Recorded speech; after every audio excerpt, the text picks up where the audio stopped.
Hey YouTube, welcome back to my channel. Jessica here, and please excuse my raspy voice. I'm trying to keep it low because it's really late at night, but yeah, Halloween is here or near. Halloween is near, and this is my first tutorial for the Halloween season. I'm hoping to bring some more to you all, but this is more of like an avant-garde ancient Egyptian goddess that has been arisen and reincarnated in the future and just dipped in gold because I was inspired by the tombs and like the sarcophagus kind of look and how everything was just like royal jewels and headdresses and dipped in gold. And this is actually a homemade headdress or prop. I didn't actually go invest in any sort of costume from the costume store, so I'm hoping that you all like this, and at the end of this video I'm going to do a little tutorial to show you how I did it. And yeah, that's pretty much all there is to this look. I really hope you enjoy, and this tutorial is actually a collaboration with Bria, also known as Beat.By.Burst, here on YouTube and on Instagram. I'm going to link all of her information down in the description box, but we did sort of complementary Halloween looks. I did more of a gilded or dipped in gold look, and she did more of a silver and diamond skull look. So she's incredibly talented, and fun fact, Bria and I actually went to high school together, and yes, she has always been this fabulous. So definitely go check her out if you want to slay, because she always slays, and she's so talented with her makeup looks, very creative. So definitely go give her a subscribe and watch her Halloween looks and her other videos, and give those some likes and comments as well. And in this tutorial I also featured a lipstick from her cosmetics line, which is Burst Cosmetics, which is where Beat.By.Burst comes from, the name or her brand. And this look is actually featured on my lips, so stay tuned for that to see how I use it. And yeah, I think that's all there is to it. So if you'd like to know how to get this look or be inspired by my look, just keep watching. So I've already primed my eyes and done my eyebrows, and I'm just going to start by taking my ColourPop Making Moves single eyeshadow, and on a NYX blending crease brush I'm going to buff that right under the brow bone and just give a nice transition shade.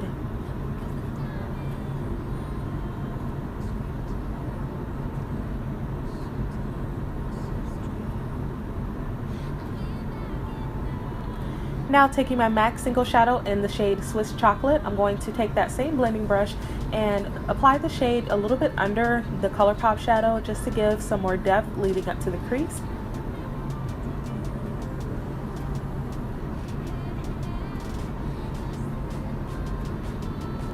And now taking a Kohl eyeliner pencil in the brown shade from Wet n Wild, I'm just going to start mapping out the cut crease area of my eye look and just applying some brown shadow that I'm going to go in later and blend out using a pencil brush or like a bullet shaped brush.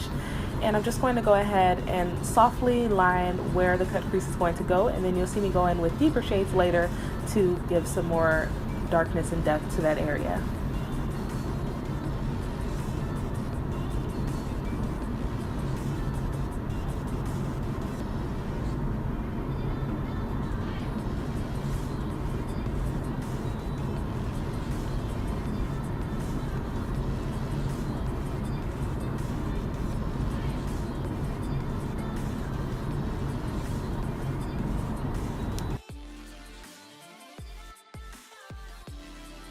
Taking the shade Embark from MAC, which I've actually kind of broken, but we're just going to ignore that.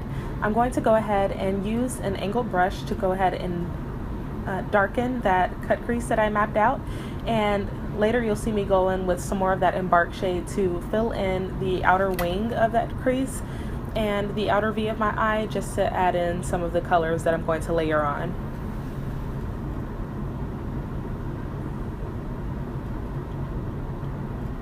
And of course you want to leave the inner corner of your crease a little bit bare, because you don't want to have this darkness all around the eye and just have it look 2D. You want to have somewhat of a gradient so that it flows a little bit better and looks like you actually know what you're doing, right?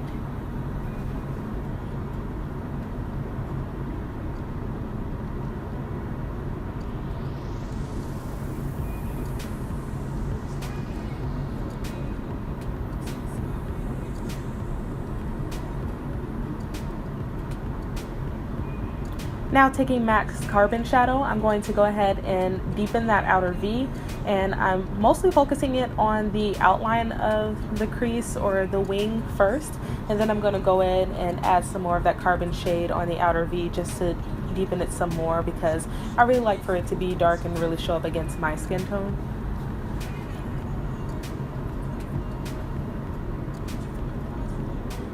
And now taking my Mica Cosmetics shimmer powder in the shade 9 Carnival, which is a beautiful, almost coppery gold or bronzy gold shade.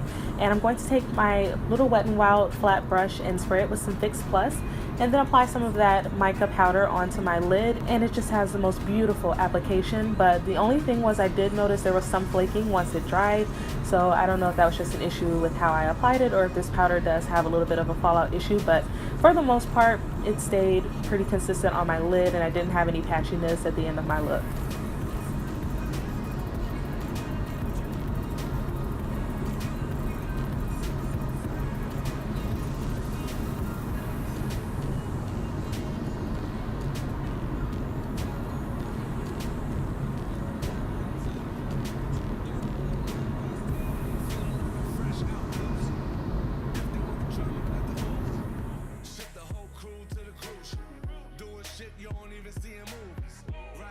Now taking MAC's Ground Brown on a BH Cosmetics blending brush, I'm just going to feather out or blend out the edges of that mica shimmer powder and blend it into the dark outer V that I have on my eye, just to add a better transition so there's not so much of a harsh line. And then I'm taking my NYX Epic Ink liner and I'm just going to outline that outer V and drag it in lightly into my crease using the smallest line that I physically can do.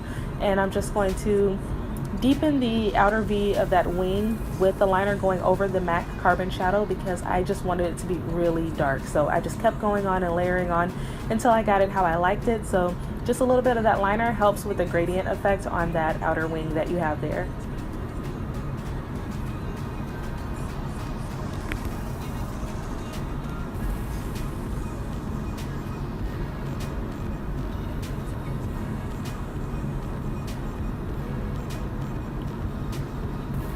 I also continued that wing across my lash lines, and then I primed my face with my Soap & Glory One Heck of a Blot primer and followed up with my Lancome Teint Idole and 500 Suede W just to add a base of foundation to my face.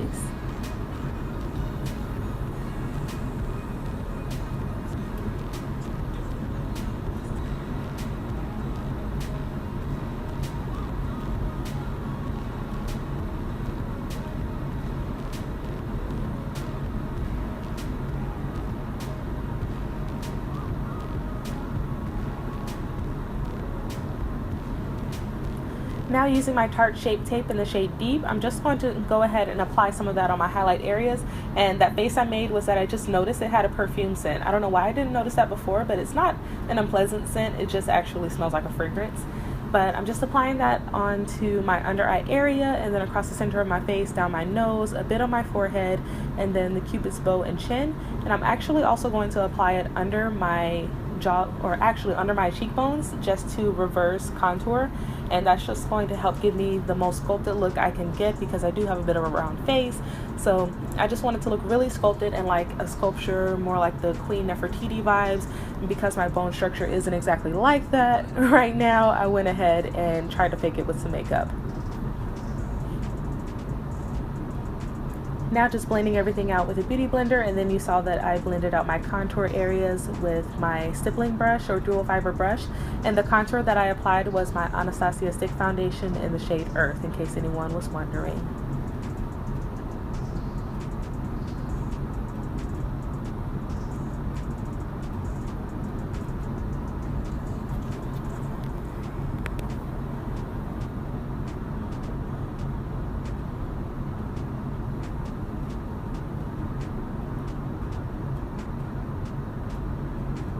Now to set everything, or at least the highlight areas, I'm using my Mercier TLSP, and for whatever reason I guess I just felt like throwing powder everywhere, so excuse that.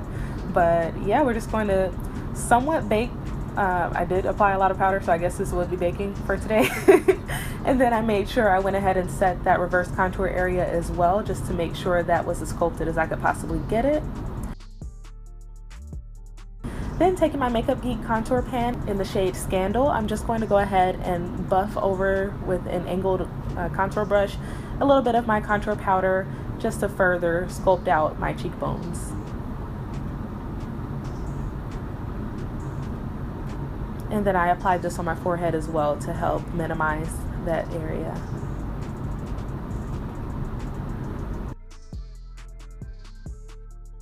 Now you see I'm taking an actual like eyeshadow blending brush from e.l.f., but I'm using it to kind of contour my nose using that same Makeup Geek contour pan, and I find that this size and shape is actually kind of helpful for contouring my nose. I'm still working on mastering that, but I'll get there.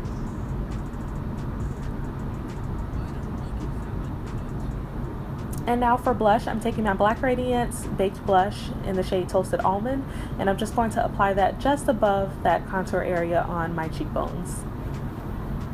For highlight, I'm using my Artist Couture Diamond Glow Powder and Sugar Daddy, and you will see, whoa, it is so pigmented, but that's actually a really good thing. But I went ahead and applied that to the tops of my cheekbones and then down my nose and cupid's bow, and I just tried my best to blend everything out. But yes, Artist Couture powders are definitely worth the money. You will glow, and if you want a blinding highlight, you can definitely achieve that with those powders.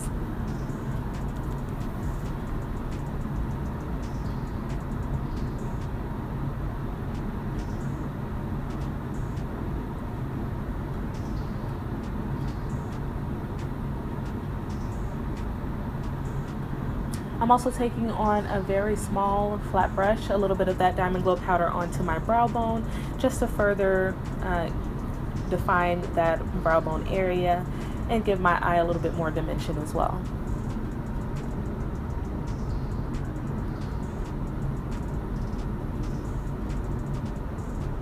Now I popped on some lashes, and I actually used my Lash Kitty lashes in the style Enchantress, and these are very dramatic, but it's appropriate for the Halloween season. And then I'm taking my L'Oreal Infallible Paints liquid like pen eyeliner in this blue shade. I'll have the actual name linked in the description box, but I'm just lining my lower lash line and then extending a wing on both the inner corners and the outer V, and I'm actually doing them in a downward angle. So in the outer V, it's going to be kind of an opposite angle from the black wing that you have there. And then I'm just going to go over that with the same NYX Epic Ink Liner, the black one, just to further define that shape, because the blue didn't show up quite as pigmented as I was expecting. So the black helped to show that shape a bit more and give some more depth to it.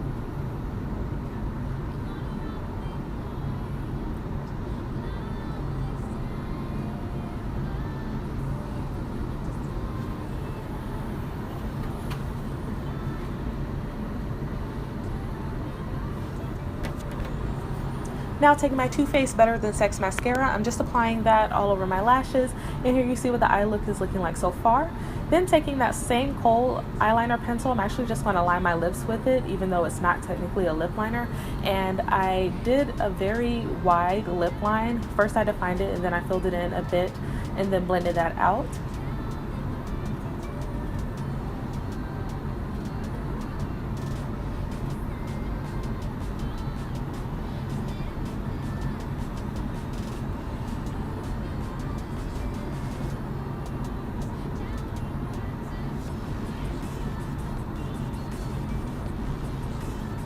And now taking my Burst Cosmetics lipstick in the shade Savage, which is a beautiful purple shade, I'm going to go ahead and apply that on the inside of my lips and then blend it out with a lip brush. And this applied so creamy and so pigmented. I highly recommend checking out the Burst Cosmetics colors, because they have a lot of colors that you don't traditionally see in lipsticks, and they're great for women of color, so definitely check them out.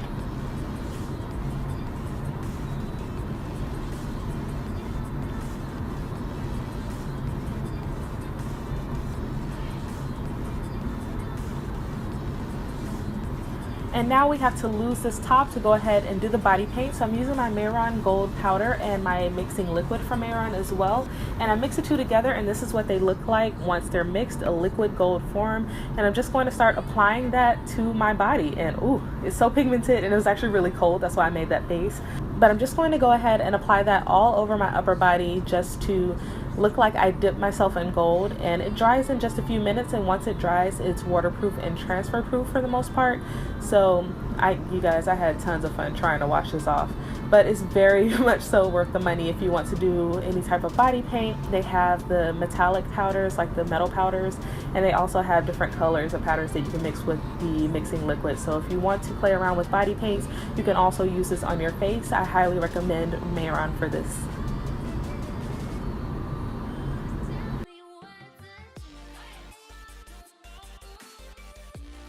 And now for the headdress, I went ahead and did that a few days before. I used this black ribbon that you see here, which was more sheer than I was expecting, and then this E6000 industrial strength glue, and then you want some sequins, of course. So you just start to place down that glue and slowly start putting on sequins with tweezers. And I wanted to do sort of a design that had more like the stripes you see on the ancient Egyptian headdresses, but also had a lot of shine to it, which was why I purchased the sequins. This is very cheap and very easy to do, but make sure as you're trying to make sure it's not sticking to the backboard that you don't remove it too fast. As you can see, they went everywhere when I picked it up, so I let it dry down for about an hour before I tried removing it from the backboard that I was sticking it to, and that worked pretty well. So let it dry a little bit, otherwise you'll get frustrated because they are too wet and they start bouncing around if you move that ribbon. But yeah, just start putting down your design, lay down some glue, and then lay the sequins over them. I did them in sort of an overlay scale kind of pattern, and just keep going from there. It's all up to how you want it, and you know, with this being your own DIY project, you can have any sort of end result that you're looking for. So this is definitely a fun craft project if you want to make your own costume.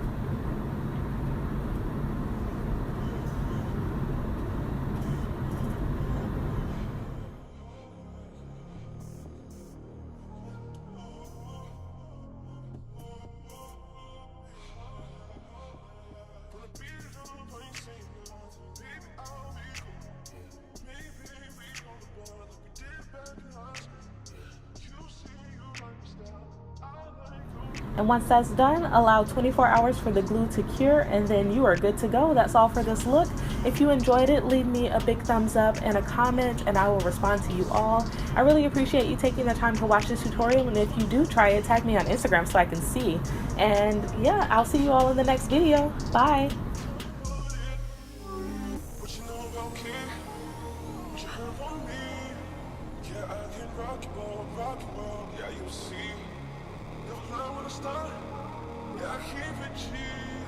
I'll keep her so discreet, low key, low key.